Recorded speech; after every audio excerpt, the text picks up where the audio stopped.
Hello, good morning. এটা 13th ডিসেম্বরের video. আমরা হরিদ্বার থেকে ঋষিকেশ যাওয়ার পথে এই ধাবাতে লাঞ্চ করেছিলাম। এটা ডিসি পাঞ্জাবি ধাবা। এখানে ভেজ থালি আমরা নিয়েছিলাম। এখানে অনেক কিছুই আছে, মিক্স সবজি, রায়তা, ডাল তড়কা। আর এই ধাবাটা কিন্তু সত্যি খুব ভালো ছিল খাবার দাবার। তো তোমরা যারা হরিদ্বার থেকে ঋষিকেশ যাচ্ছ বা যাওয়ার চিন্তাভাবনা করছো এই ধাবাতে কিন্তু তোমরা ডেফিনেটলি খাবার ট্রাই করতে পারো। আর তারপরে দেখো আমরা ঋষিকেশে এসে এই হোটেলটাতে উঠেছিলাম, উইচ ইজ যোগবেদ। তোমাদেরকে এটার ডিটেলসটা আমি পরে দিচ্ছি। ওখানে আমরা তাড়াতাড়ি রেডি হয়ে আগেই চলে গেছিলাম গঙ্গা আরতি দেখার জন্যে, কারণ সে সময় একদমই হোটেলের ডেসক্রিপশন দেওয়ার সময় ছিল না, অনেকটা লেটে পৌঁছেছিলাম। আর দেখো গঙ্গার ভিউটা কত সুন্দর লাগছে দেখতে। এক সাইডে রামঝুলা আর এক সাইডে লক্ষ্মণ ঝুলা। আমরা কিন্তু এপারের গঙ্গা আরতিটা দেখিনি, তো আমরা দেখেছিলাম ত্রিবেণী ঘাটের গঙ্গা আরতিটা। তো তাই জন্য আমাদেরকে কিন্তু ফেরি করে ওপারে যেতে হয়েছিল। আর এই ফেরি এক্সপিরিয়েন্সটা কিন্তু আমরা দুজনেই প্রচণ্ড এনজয় করেছি। একটা পিসফুল ব্যাপার ভিতর থেকেই আসছিল। আর দেখো এই ফেরি করে এপারে আসার পর তোমাদেরকে জুতোটা ওখানে সাবমিট করে দিতে হবে, ওরা একটা টোকেন দেবে। আর এই মন্দিরের ভিতর দিয়েই তোমাকে যেতে হবে গঙ্গা আরতি দেখার জন্যে। তো এরকম আমরা মন্দিরের ভিতর দিয়ে চলে এলাম। তো এরমভাবেই সিটিং অ্যারেঞ্জমেন্টটা হয়, সেকশন করে করে। প্রচণ্ড ভিড় থাকে। তো যারা আগে আসে তারা বসার জায়গাটা পায়, আর যারা পরের দিকে আসে তাদেরকে একটু দাঁড়িয়েই করতে হয়। তো আরতি শুরু হয় কিন্তু 6টার থেকে, তার আগে এরম ভজন কীর্তন শুরু হয়ে যায়। তো এই দেখো সবার সাথে সাথে আমরাও ঠাকুরের নাম গান শুরু করে দিয়েছিলাম। খুবই একটা ভালো অ্যাম্বিয়েন্স, একটা পজিটিভ ভাইব চারিদিকে। আমাদের প্রতিদিনকার ডে টু ডে লাইফ খুব হেক্টিক থাকে, তো ওখানে গিয়ে একটা ভীষণ পজিটিভ এফেক্ট, একটা লাইফে পজিটিভ ভাইব, চারিদিকে এত পজিটিভিটি, খুব সুন্দর। এদিকে আরতি হচ্ছে, এদিকে যজ্ঞ হচ্ছে, ঠাকুর পুজো হচ্ছে, সবাই একসাথে নাম গান গাইছে। আমি দৈপায়ন দুজনেই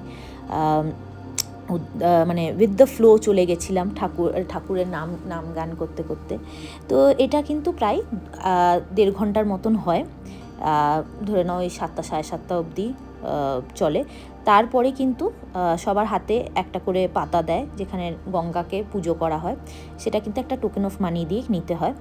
তো তারপরে ওইটাকে আরতি করে কিন্তু ভাসিয়ে দিতে হয়। দেখো কি সুন্দর গঙ্গা আরতিটা হচ্ছে। সবাই কিন্তু শান্তভাবে একভাবে দাঁড়িয়ে, মানে এত মনের শান্তি ওখানে পাওয়া যাচ্ছিল যে মানে আমি বুঝিয়ে বলতে পারবো না। সবাই একসাথে দাঁড়িয়ে শান্তভাবে ঠাকুরের নাম গান গাইছিল। গঙ্গা আরতিটা এতই সুন্দর লাগছিল। প্লাস ওখানে লাইটিং শো হচ্ছিল, ওটাও খুব সুন্দর লাগছিল। তো এই দেখো আমি গঙ্গাকে আরতি করে এটা ভাসিয়ে দিলাম। তারপরে আমরা চলে গেলাম গীতা ভবনে। ওখানে বৃদ্ধাশ্রম ছিল, আরও নানান রকমের আশ্রম ছিল। তো আমাদের গাইড ওখানে নিয়ে গেল। ওটা হওয়ার পর আমরা চলে এলাম আমাদের হোটেলে। তো তোমাদেরকে যেমন বলেছিলাম যে হোটেলে তোমাদেরকে আমি ডিটেলে সব কিছু বলবো। তোমরা যারা যারা ঋষিকেশ যাওয়ার চিন্তা করছো, প্লিজ এই রিসর্টটাতে থেকো। এটা ভীষণ সুন্দর, আমি ডেফিনেটলি রেকমেন্ড করব। এটা উপরটা আমি রাত্রিরে যতটা পেরেছি ভিউ নিয়েছি। প্রচণ্ড ঠান্ডা ছিল, আমি যতক্ষণে পৌঁছেছিলাম অ্যারাউন্ড 7-8 ডিগ্রিজে চলে এসেছিলো। আর এই পিছন দিয়ে না, এই রিসর্টের পিছন দিয়ে গঙ্গাটা বয়। তো এটা আরেকটা ভীষণ একটা প্লাস পয়েন্ট এই রিসর্টে থাকার জন্যে। তো এটা হচ্ছে উপরটা, পুরো রিসর্টের উপরটা। প্লাস এই রিসর্টে না সকালবেলার দিকে মেডিটেশনস আর যোগা হয়। তোমরা ভিডিও যেমন যেমন এগোবে তোমরা দেখতে পারবে সকাল 6টার সময় দৈপায়ন উঠে কিন্তু যোগা করেছিল। আমার হয়ে ওঠেনি, আই ওয়াজ লিটারালি টায়ার্ড। তো এটা হচ্ছে উপরের জায়গাটা। দেখো কত সুন্দর লাগছে। এখানে বসে তোমরা ডিনার করতে পারো, বা তোমরা স্ন্যাক্স নিয়ে ইভিনিংটা নিজের পার্টনার বা ফ্যামিলির সাথে কাটাতে পারো। আর তারপরে যে জায়গাটা দেখবে সেটা হচ্ছে নিচের দিকটা। এটা হচ্ছে নিচের পোর্শনটা, যোগবেদ রিসর্ট। আবারও বলে দিলাম, যোগবেদ রিসর্ট। এই নিচের পোর্শনটা খুবই বিউটিফুল। আমি রাতে কতটা ক্যাপচার করতে পেরেছি আমি জানি না। সকালে আমি আরও ভালো ভিউ আমি পেয়েছি রাত্রিরের থেকে। তো এইটা হচ্ছে লন এরিয়াটা, লবি এরিয়াটা। এখানে বসে সবাই টি কফি, সকালের ব্রেকফাস্ট এইসব খায়। আর এই যে যেমন আমি এগিয়ে যাচ্ছি, সাইডে একটা পুল দেখতে পারবে। Swimming pool. এটা বেসিক্যালি গরমকালেই ইউজ হয়, শীতকালে এত ঠান্ডা থাকে এটা জেনারেলি ইউজ হয় না। এগুলো হচ্ছে এক একটা রুম, মানে বাংলো টাইপের রুম, যারা ফ্যামিলি নিয়ে এসে থাকবে তাদের জন্যে। আর এই সাইডটা নিচের দিকটা হচ্ছে ডিনার আর ব্রেকফাস্ট করার জায়গা। পিছনের দিকটা আমি তোমাদেরকে নিয়ে যাচ্ছি। পিছনে আমি রাত্রিরে যতটা পেরেছি চেষ্টা করেছি যে তোমাদেরকে দেখানো, যে পিছনে যে গঙ্গাটা আসছে জাস্ট আমাদের রিসর্টের পিছনটাতে, সেই জায়গাটাতে গঙ্গাটাকে তোমরা দেখতে পাবে। তো এটা উপরের ভিউটা, এটা সাইডের দিকটাতে যতটা পেরেছি আমি নিয়েছি।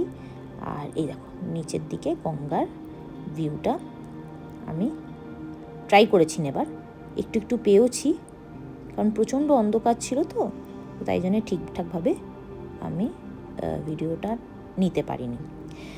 তারপরে আমি আর দইপ্যান চলে গেছিলাম ডিনারে। তো ডিনারে ওখানে ভেজ, যেহেতু পুজোর জায়গা, ওখানে ননভেজ কিন্তু পাওয়া যায় না। আর এই হচ্ছে দইপ্যানের থালি, আর আমি নিয়েছিলাম আমার ফেভারিট পাস্তা।